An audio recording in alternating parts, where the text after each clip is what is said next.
To add Apple Pay to your Wix website, start by ensuring your site is set up for online payments.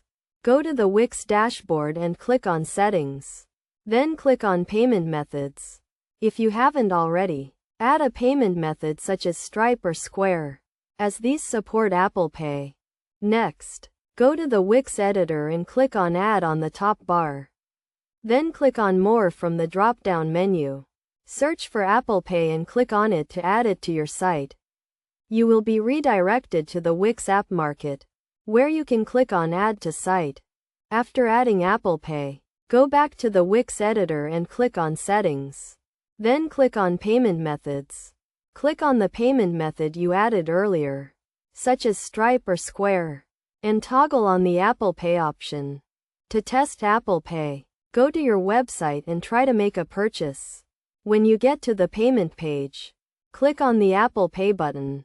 You will be prompted to authenticate the payment using Face ID, Touch ID, or your passcode.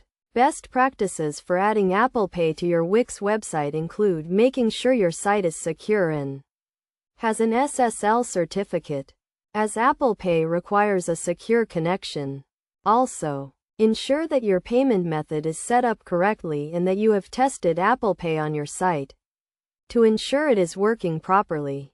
By following these steps, you can easily add Apple Pay to your Wix website and provide your customers with a convenient and secure payment option. This can help increase sales and improve the overall user experience on your site.